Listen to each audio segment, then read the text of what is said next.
कि cricket team के एक कोच ने 3900 रुपये में 3 बल्ले तथा 6 गेंद खरीदी। बाद में उसने एक बल्ला तथा उसी प्रकार की 2 गेंदें, यहाँ 2 होगा, ठीक है, 2 गेंदें 1300 रुपये में खरीदे। इस स्थिति को बीजगणितीय तथा ज्यामितीय रूप में क्या करना है, हमें व्यक्त करना है।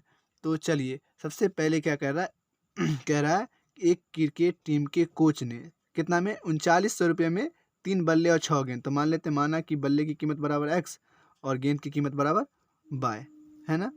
उसके बाद हम लोग आगे कर लेंगे, लिखेंगे माना बल्ले की कीमत बराबर x, तो गेंद की कीमत क्या हो जाएगा आपका बराबर y, ये मानिए। अब चलते हैं प्रश्न अनुसार। अब प्रश्न में जो कहता है हम कर डालते हैं, ठीक है ना। तो पहले शर्त से,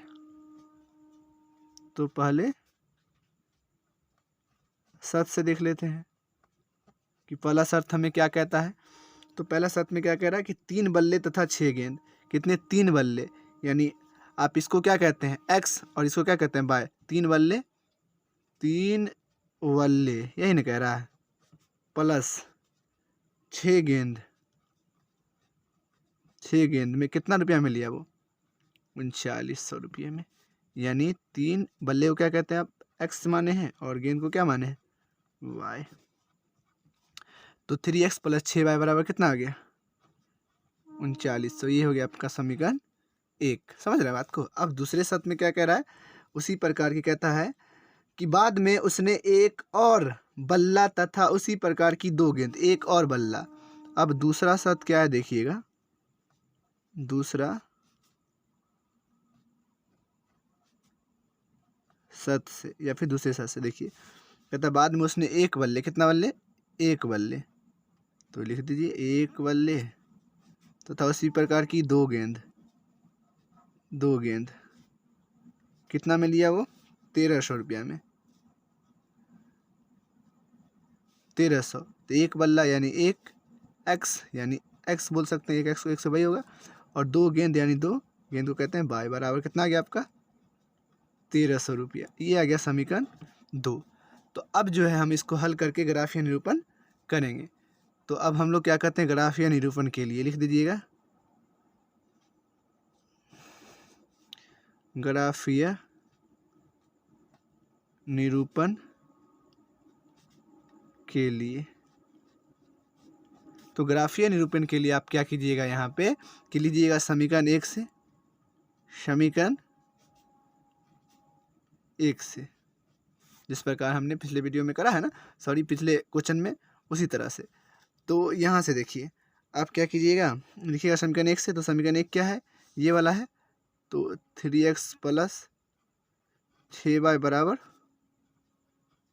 3900। सबसे अच्छा तरीका है कि आप इसे पक्षांतर पहले कर लें x या y के मान को, उसके बाद करें। तो आप लिखिए 3x बराबर 3900 और इधर आ जाएगा तो माइनस का 6y, यानी x बराबर 3900 माइनस 6y, बट्टे में आ गया ये वाला 3। अब क्या करें, y का मान अपने मन से आप रखिए और x का मान खुद ब खुद निकल जाएगा। तो चलिए हम लोग क्या करते हैं, एक इस तरह से बॉक्स बना लीजिए। आप पहले प्यारा सा एक बॉक्स बना लीजिए इस तरह से। 2 मान आपको निकलना है, 2 से ज़्यादा नहीं निकल, ठीक है। अधिक से अधिक क्या निकालिएगा आप 2 मान, 3 निकालने से फ़ायदा है नहीं, समय का है, आप वेस्ट कीजिएगा। तो देखिए, तो हम क्या रखते हैं अभी जो है अपने मर्जी से, मतलब आप इतना से सोचिए कि छोटा से छोटा ग्राफ बने, ये सोच के।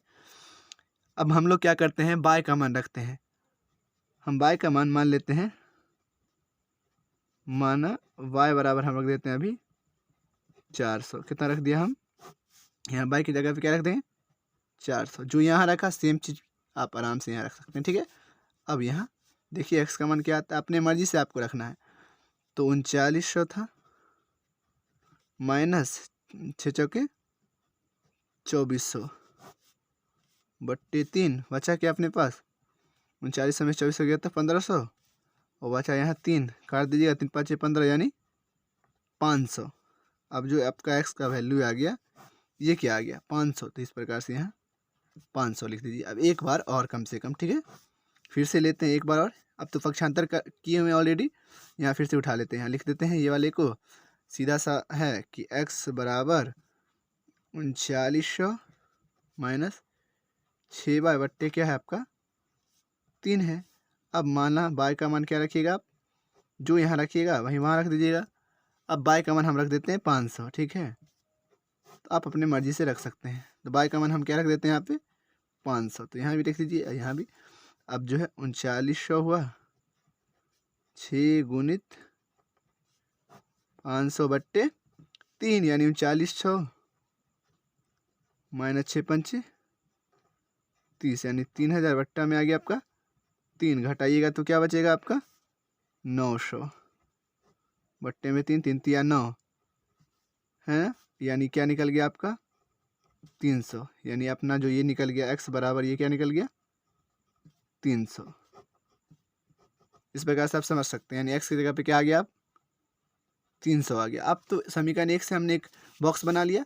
अब क्या करना है आपको, आप समीकरण 2 से एक बॉक्स बनाना है। तो चलिए अब लिखते हैं समीकरण 2 से। अब क्या लिखेंगे हम लोग समीकरण 2 से, तो देखिए बड़े ही आराम से हमें करना, ठीक है। समीकरण 2 से, तो समीकरण 2 क्या है, x + 2y = 1300, x + 2y = 1300। तो हम लोग फिर से पक्षांतर करते हैं, यानी x बराबर 1300 माइनस का हो जाएगा 2y। फिर हम लोग क्या करेंगे, एक बॉक्स बना लीजिए और 2 मान निकाल दीजिए इस प्रकार से। ये x और ये y लिख दीजिए, और आप जो है y का मान आसानी से अपने मर्जी से रखिए, x का मान निकल जाएगा। यानी 1300 है, अगर हम y का मान क्या रख देते हैं 400 रख देते हैं, तो 1300, तो यहाँ मान लेंगे कि लिख सकते हैं, माना कि y बराबर क्या, तो 400, तो y बराबर 4, यहाँ सब भी 400 लिख दीजिए, तो काफ़ी आसान है। और यहाँ 1300 माइनस 800 आपके पास क्या आ गया, तो सर 500, तो 500 लिख दो ना। x का मान क्या आ गया 500। बस आप अपनी मर्जी से काम कीजिए। फिर से एक बार और निकालना है, 1300 माइनस 2y लिख दीजिए, और अब क्या रख दीजिए, अब y का मान क्या रख देते हैं हम लोग 500 रख देते हैं अपने मर्जी से। यानी माना y बराबर क्या, तो 500 रख दिया, ठीक है जी। तो यहाँ क्या हो गया आपका 1300 माइनस 1000 हुआ ना, तो आपके पास क्या आ गया 300, यानी ये आ गया x का वैल्यू। तो यहाँ पे आप क्या लिख दीजिएगा, आपने क्या रखा था 500 रखा यहाँ, तो क्या आ गया 300 आ गया। अब क्या कह दिए, ये 2 बॉक्स आ गया। आप इसको जो है ग्राफीय निरूपण हम लोग बड़े ही आसानी से अभी कर लेंगे, ठीक है। तो देखिए इस प्रकार से है। तो परीक्षा में आपको जो है ग्राफ का कॉपी मिलेगा, और आप घर पर भी ग्राफ की कॉपी में ही प्रैक्टिस करें, ज़्यादा बेहतर रहेगा, ठीक है। तो यहाँ से देखिए अब क्या करते हैं, देखते हैं एक्स का अधिकतम मान क्या है, किस मतलब कौन सा मान सबसे अधिकतम है, तो 500 तक मान दिया गया ना। तो चलिए अब हम लोग क्या करते हैं, बड़े ही आसानी से हम लोग कर देते हैं 500 तक। तो आप ये जानते हैं इधर क्या होता है एक्स डैश, और इस साइड क्या होता है एक्स प्लस का, और ये वाई प्लस का होता है, ये वाई डैश होता है, इधर माइनस होता है। तो हमारा तो एक्स का मान 500 अधिकतम। तो चलिए यहाँ लिखते हैं 1 2 3 4 5, एक मतलब प्लस से ही मतलब है, पहले 1 2 3 4 5 ये डाल दिया, क्योंकि इधर तो आप करें ना करें से कोई मतलब नहीं है ना, क्योंकि इससे तो हमको अभी मतलब है नहीं। 4 5, तो यहाँ 100 बाहर लिख दीजिए इस प्रकार से, 200 300, ऐसा ना आप 1 2 लिखिएगा कि पता चला ग्राफ कॉपी से बाहर चला गया, ख़त्म ही नहीं होगा। तो ये हो गया आपका 400 और ये 500। तो आपको देखना है हिसाब किस प्रकार से आपको जो है पहाड़ा लिखना है। और यहाँ जो है आपका 100, यहाँ भी, यहाँ 200 हो जाएगा आपका, यहाँ 300, दिस इज 400, और ये 500 आपका। और इस साइड तो नहीं भी लिखेंगे तो चलेगा, हम तो प्लस से ही काम है हमें यहाँ। तो पहला देखिए यहाँ इस प्रकार से हमने देखा था एक्स का मान कितना है 500 और वाई का मान 400। तो x का मान कितना है 500, तो ये रहा y का मान 400, यानी ऊपर की तरफ यहाँ जाएंगे तो इस प्रकार से हम लिख दिए 500, 400। ठीक है, लिख दिया। उसके बाद जो है ये क्या है, x का मान 300 और y का मान क्या है तो 500। तो x का मान 300 ये रहा यहाँ पे, और y का मान ऊपर जाएंगे 500, ये आपका ये रहा है ना, ये रहा यहाँ इस प्रकार से। तो लिख दीजिए 300, 500।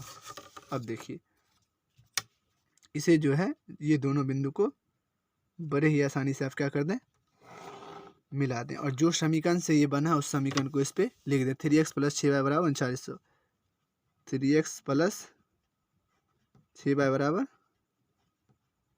3900, आप इस प्रकार से लिख दीजिए। ठीक है ना। अब देखते हैं दूसरे में क्या है। x = 500, यहाँ आ गया x = 500 और y = 400, तो यहीं आएगा, यानी 500 और 400, यानी सेम स्थान पे आ रहा है यहीं पे। और फिर से x बराबर क्या है 300 ये, और y = 500, यानी यही 300 और 500, यानी आपका जो रेखा बना है वो क्या बना है, समपाती बना है, मतलब उसी बिंदु पे बना है। अच्छा, आप चेक कैसे कर सकते हैं कि समपाती, अगर पहले आप पता लगाएं ग्राफ कैसा बनेगा, तो चलिए हम आपको बताते हैं कैसे। देखिए यहाँ से ही आप चेक कर सकते हैं कि समपाती कैसे हुआ। देखिए आप, ये जो समीकरण 1 था, यानी समीकरण 1 है और 2 है, देखिए आप इसको देखिए a1/a2 के रूप में लिखिएगा तो 3/1 आ जाएगा ना, ये 3/1 आएगा, और b1/b2 यानी 6/2, और ये क्या आएगा 3900/1300, 3900/1300। तो देखिए आप काटिए, ये तो 3 आ गया, 3 दूना 2 तिया 6, और ये आ गया 13 तिया 39, यानी 3/1, 3/1 और बराबर 3/1, यानी 3 3 3। तो सारा बराबर होता है तो उसको क्या कहते हैं, समपाती कहते हैं। आप पहले भी चेक करके समझ सकते हैं कि इसका ग्राफ क्या होगा, तो वो समपाती होगा। तो इसका समपाती ग्राफ आया है।